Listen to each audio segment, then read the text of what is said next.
penalty. How did he know he was there? How on earth did he manage to find him? Oh, lovely from Neymar.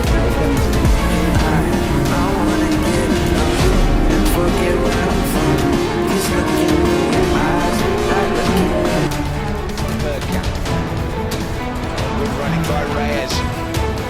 Henry in the near post position here.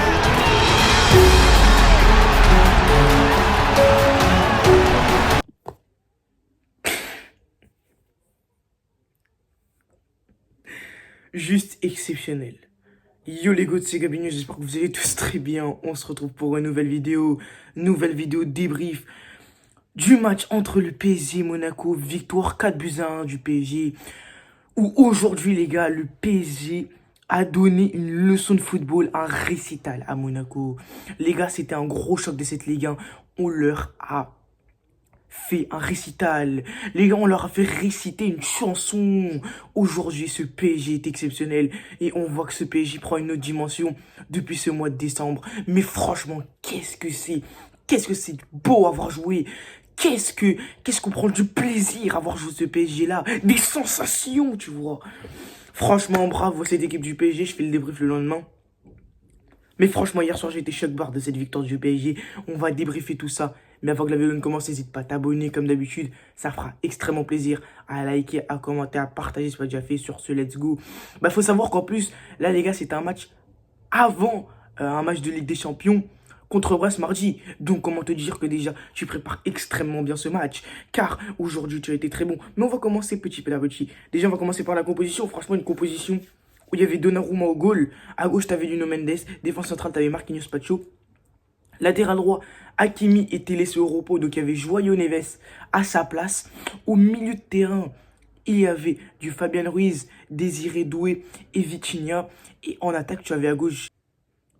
Donc, du coup, tu avais tout simplement à gauche du Kvaratskhelia, à droite du Bradley Barcola et en pointe du Dembélé. Donc, franchement, tu avais une équipe plutôt offensive pour affronter Monaco. Donc, on va parler de la première mi-temps. Première mi-temps, tu as un PSG qui domine clairement les débats. Qui met un but dès la 6e minute de jeu. Voilà. Frappe. Tout simplement coup franc pour Vitinha. Frappe de Vitinha. But. Franchement, quel but magnifique. Encore une fois, Vitinha. Très bon match de sa part. On va en parler après. Donc voilà, tu as ce but 1-0. Et 10 minutes après, Zakaria égalise. Franchement, la première mi-temps, tu aurais pu rentrer avec l'avantage au vestiaire. Parce que pour moi, en première mi-temps, on aurait dû peut-être beaucoup mieux faire sur les occasions. Il y a des moments où on doit plus tirer et où on ne tire pas. On doit plus tenter nos chances dans les derniers mètres et on ne le fait pas. Donc, pour moi, on aurait pu rentrer avec le score à notre avantage à la première mi-temps. Mais franchement, sinon, première mi-temps où tu domines, où tu mets un beau pressing sur Monaco, où tu étrangles cette équipe de Monaco, un peu comme en deuxième mi-temps, franchement, juste un mot, exceptionnel. Exceptionnel, car tu as une deuxième mi-temps où tu étouffes totalement cette équipe de Monaco, où tu ne la laisses pas respirer, où toi dans l'autre jeu, tu es là, tu es très bon. Donc franchement, tu aspires Monaco. Franchement, la deuxième mi-temps est juste exceptionnelle, où tu mets ces 3 buts, doublé de Dembélé aussi les gars. Mais Dembélé, quand est-ce que tu vas t'arrêter mon grand? Quand est-ce que tu vas t'arrêter? Je crois les gars qu'on ne se rend pas compte de son niveau en ce moment. Mais Dembélé Ballon d'Or, s'il vous plaît, mettez Dembélé Ballon d'Or. Qu'est-ce que vous me parlez de Mohamed Salah? Qu'est-ce que vous me parlez de Lamine Yamal? Mais qu'est-ce que vous me barabouinez les gars? Dembélé Ballon d'Or. Les gars, c'est une folie. 20 buts en Ligue 1, les gars, je crois qu'on se rend pas compte. 20 buts en Ligue 1 ou toutes compétitions confondues, je sais plus. Mais on se rend pas compte du niveau qu'a Dembélé aujourd'hui. Aujourd'hui, Dembélé, c'est encore doublé. Et franchement, pour moi, là, Dembélé, je vais parler français. Il est sur le prime de sa carrière. Parce que les gars, Dembélé est exceptionnel. Franchement, quel joueur. Et tous ceux qui disaient, oui, il peut pas progresser à 27 ans, fermez vos bouches. Il est juste exceptionnel. Donc franchement, Dembélé, quel match. Et les gars aussi, les gars, à la 54e minute, les gars, Kvaratskhelia, les gars, qui met un crochet. Qui met un crochet à un joueur de Monaco. Le joueur de Monaco, les gars, Kvaratskhelia lui a pris son billet pour retourner à Monaco. Il lui a payé un billet de retour, là. Il a envoyé chercher des pâtes. Il a envoyé chercher du lait, les gars. C'est une feinte. Oh là là là là là, les vexines. Les gars, c'est exceptionnel. C'est exceptionnel. Le but de Kvaratskhelia, fin de Kvaratskhelia, frappe but. Mais quel but de Kvaratskhelia aussi. Kvaratskhelia, où on disait contre Le Mans, j'ai pas fait le débrief contre Le Mans. Oui, il est pas exceptionnel, Gabi. Les gars, franchement, Kvaratskhelia, arrêtez s'il vous plaît. Il s'adapte, les gars. Il s'adapte. Et franchement, quoi de mieux que de marquer au Parc des Princes, devant ses supporters. Franchement, quoi de mieux. Mais franchement, tous ceux qui disaient, oui, Kvaratskhelia, qui avait un doute sur Kvaratskhelia, oui, il faut ouvrir le dossier Kvaratskhelia. Pourquoi faire? Pourquoi faire?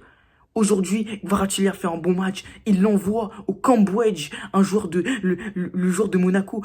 Non mais les gars, je me rappelle de la... Les gars, je me remémore la fin dans ma tête, les gars. Oh là là, très très sale. Donc Kvaratskhelia aujourd'hui, il fait un bon match. Mais franchement, les gars, aujourd'hui, c'est un match maîtrisé de la part du PSG, où tu as complètement dominé cette équipe de Monaco. Où aujourd'hui, on prouve que le PSG est juste au-dessus de cette Ligue 1. Les gars, tous les gros qu'a dû affronter le PSG, les gars, on les a tous balayés. Il reste plus que Lille et Marseille à passer. Mais eux, de toute façon, ils vont passer à la casserole, vous inquiétez pas. Franchement, ce PSG est trop fort. Franchement, ce PSG nous fait rêver. Ça fait plaisir qu'on se prenne autant de kiff à regarder des matchs du PSG. Franchement, j'ai pris du plaisir hier soir à regarder ce match du PSG. Qu'est-ce que ça fait plaisir. Donc les gars, on va tout de suite passer aux notes. Mais franchement, match complètement maîtrisé. Donc on va commencer par Donnarumma. Moi, je vais lui mettre un 6. Donnarumma, peut-être que sur le premier but, il est un peu fautif car il ferme pas son angle. Mais franchement, la frappe, elle est très belle. Voilà, frappe de Zakaria, poteau rentre en but. Qu'est-ce qu'il peut faire? Je pense que Donnarumma pense qu'il va la centrer. Finalement, il fait un tir, il ferme pas très bien son angle. Mais franchement, Donnarumma, il a fait plutôt un bon match, ça va. Je vais lui mettre un 6 sur 10. Le but n'est pas forcément que de sa faute. Donc, je vais lui mettre un 6. Il n'a pas fait un match dégueulasse dans l'ensemble. On sent aussi que Donnarumma commence un peu à monter en puissance depuis qu'il y a des rumeurs qu'on va pas le prolonger et de ça. On sent un Donnarumma qui monte un peu en confiance. Donc, ça fait plaisir. Donc, Donnarumma, je vais lui mettre un 6. Pacho Marquinhos, franchement, Pacho Marquinhos, très bons tous les deux. Ils ont tenu la baraque. En défense, ça a été du très très solide. Pacho, franchement, je vais lui mettre un 7. Marquinhos aussi, je vais lui mettre un 7. Très bon match de la part des deux. Ils ont été excellents. Voilà, les gars. Je me rappelle aussi d'un retour de Pacho exceptionnel. Il revient sur Aklilouche ou Minamino, je sais plus. Quel retour de Pacho. Donc, franchement, les deux, là, ils tiennent très bien la baraque. Peut-être que j'aurais mis Pacho sur le banc de touche. Personnellement, peut-être que je l'aurais mis remplaçant. Parce que les gars, franchement, il y a Brest qui arrive mardi prochain. Peut-être que je l'aurais mis sur le banc de touche. Pour ce match, moi, j'aurais bien voulu le voir, peut-être le mettre sur le banc de touche quand même, Pacho. Parce que Pacho, il enchaîne les matchs, les gars, on ne s'en rend pas compte. On parle de Hakimi, mais Pacho enchaîne les matchs. Il les enchaîne, les gars. Donc, moi, j'aurais peut-être vu un Pacho sur le banc. Bon, il n'y a pas été. J'aurais peut-être vu un Presnel Kimpembe rentrer dans la rotation avec Marquinhos. Ou un Beraldo. Mais franchement, très bon match de la part de Pacho et Marquinhos. Je vais leur mettre des 7 à tous les deux. On va passer à Nuno Mendes. Nuno Mendes, offensivement, il délivre une passe décisive. Déjà pour Dembélé, je crois, à la fin. Je trouve qu'il a fait un bon match. Même si défensivement, on voit parfois que défensivement, parfois, ça peut être léger Nuno Mendes. Mais franchement, Nuno Mendes, dans l'ensemble, il a fait un bon match. Donc je vais lui mettre un 6 sur 10. Même si parfois, défensivement, il faut qu'il fasse attention.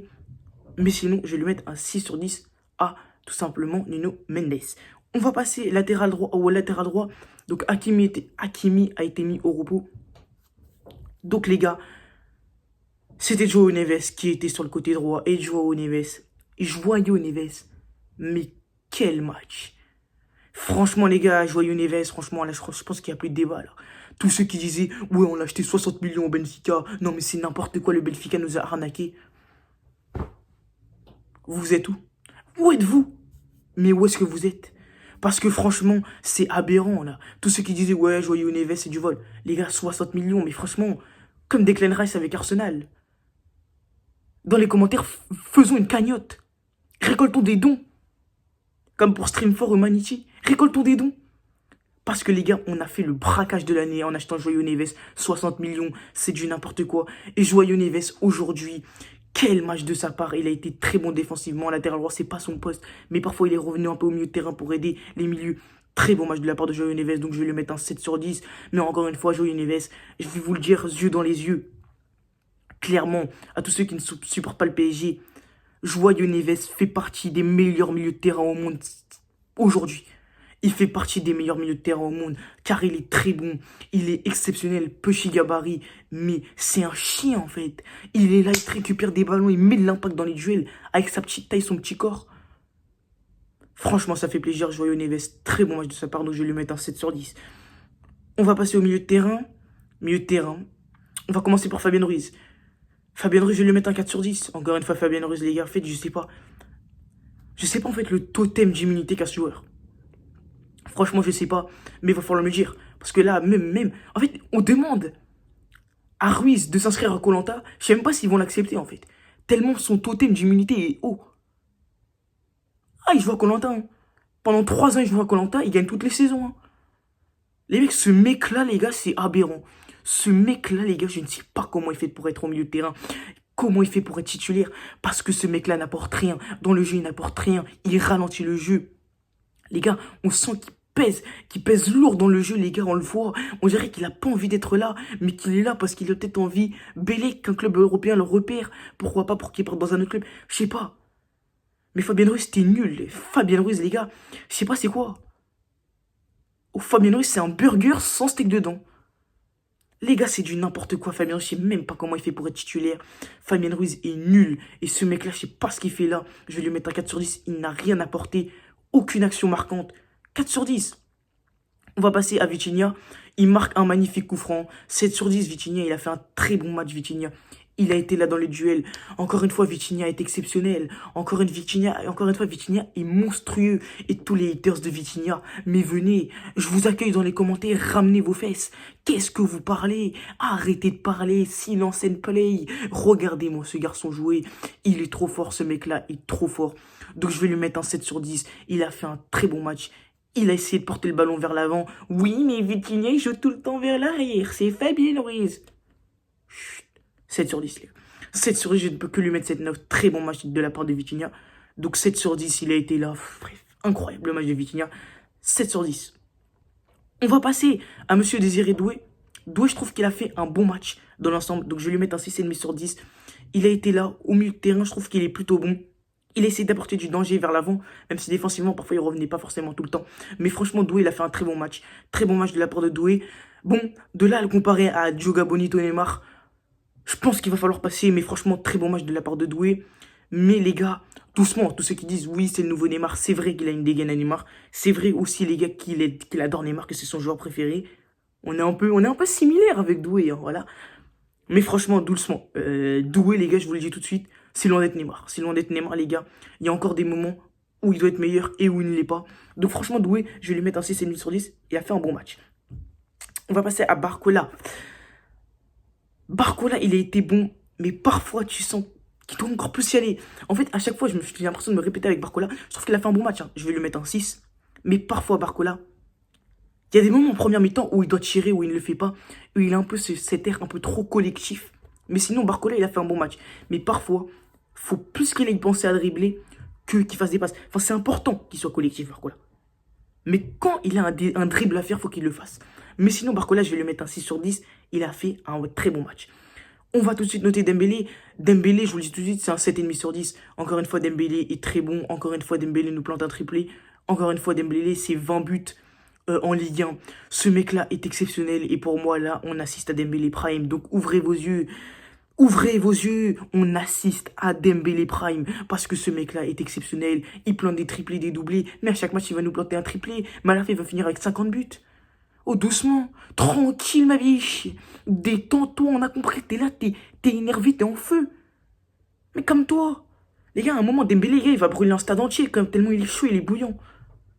Les mecs, ce mec-là est trop fort, ce mec-là est en pleine explosion. Et franchement, Dembélé, moi je l'ai beaucoup critiqué, je lui ai envoyé énormément de balles perdues. Mais à un moment, il faut l'avouer, il est juste exceptionnel. Et moi je postule pour qu'il soit Ballon d'Or l'année prochaine. On va tout de suite passer à Monsieur Kvaratskhelia. Donc Kvaratskhelia, les gars, premier but au Parc des Princes. Voilà les gars, il met son but, donc moi je vais lui mettre un 7 sur 10. Il a fait un très bon match, il plante son but devant le Parc des Princes, acclamé quand il sort. Franchement, Kvaratskhelia, quoi de mieux en plus quand on joue contre Monaco. Donc voilà, certains rageux, quand Kvaratskhelia partira, ils diront pas, oui, Kvaratskhelia, son premier but au PSG, c'était contre Nantes ou contre Auxerre, avec tout le respect pour les deux équipes. Oui, non. Il a marqué contre un Monaco qui est en très grande forme. Donc les gars, là, il y aura plus d'excuses pour les rageux. Oui, mais il a marqué son premier but contre... Les gars, il n'y aura plus d'excuses. Mais franchement, Kvaratskhelia, il a fait un très bon match. Il a fait son match. Il a débordé offensivement. On voit qu'il a de la qualité dans les pieds. Très à l'aise techniquement. Donc Kvaratskhelia, je vais lui mettre un 6. Ah non, un 7 sur 10. Très bon match de sa part. Donc voilà les gars, c'est la fin de la vidéo. J'espère que vous aura plu. En tout cas, n'hésitez pas à vous abonner comme d'habitude. Ça fera extrêmement plaisir. À liker. N'hésitez pas à liker les gars, ça fait plaisir. À me soutenir les gars. Donc n'hésitez pas à liker, c'est important. À commenter les gars, à me dire ce que vous en avez pensé du match en commentaire. Et à partager si ce n'est pas déjà fait. Sur ce les mecs, c'était Gabinho. On assiste à un PSG virevoltant, un PSG Prime. N'hésitez pas à vous abonner, liker, commenter, partager si ce n'est pas déjà fait. Sur ce les mecs, c'était Gabinho. Et encore et toujours, allez Paris. Ciao les mecs.